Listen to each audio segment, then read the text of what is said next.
lalabas muna ng kaunti. Nag-iisip ako anong kakainin eh. Di sinama ko na rin dalawa.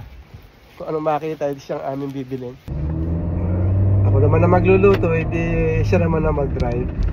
Division of labor. Ay nag-request aring aming maliit na are. Kami daw muna na may dumaan sa park. Bago pumunta doon sa bibilhan ng mga malulutong ulam. Hindi are. Sa galing din naman makipagkaibigan. Ay, agad nakatagpo ng kaibigan eh. Katapos na ng paglalaro ang bata, at dadaan muna kami din sa isang tindahan. Hello there! Gusto yata magtingin din ng ulam na rin aking si Commander. Can you park somewhere close?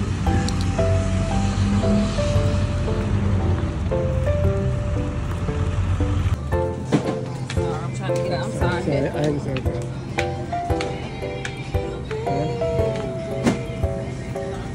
Pat ulit sa pantindahan at din medyo mura-mura ng konti.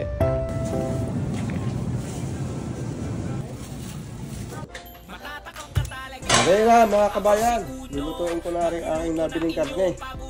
Ay napalagay agad sa freezer, hindi matigas-tigas pa. Kailangan ko lang lutuin at ako'y papasok ko sa trabaho. Ay hihiwain ko na kahit matigas-tigas pa.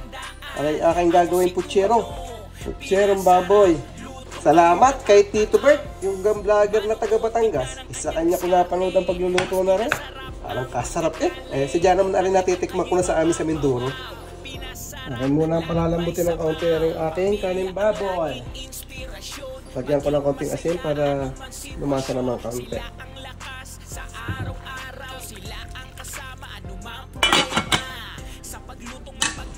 Ngayon muna, makapagprito naman ang iba pang pansahog.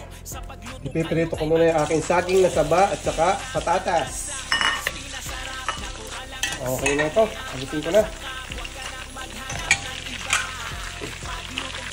Tapos, prito ko ng konti ito.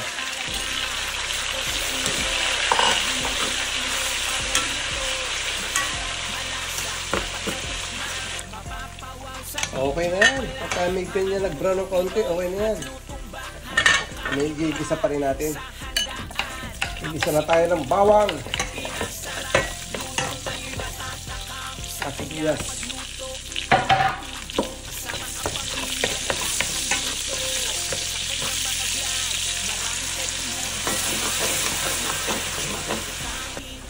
Panyapon. Sin.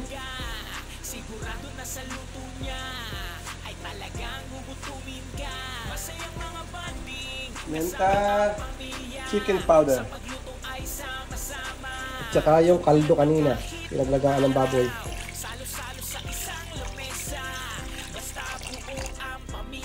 Lagyan ko rin ng konting asukal.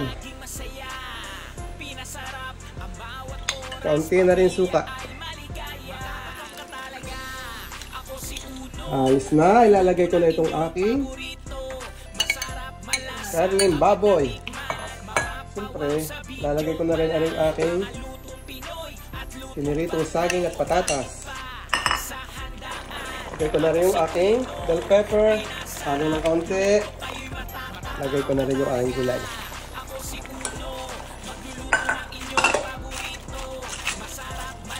Takluba.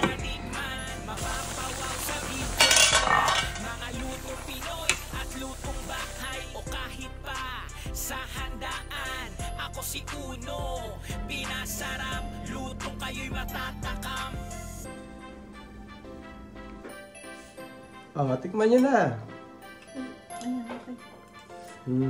Minukbang na. Siyempre. May saging pa. Siyempre. Putsero eh.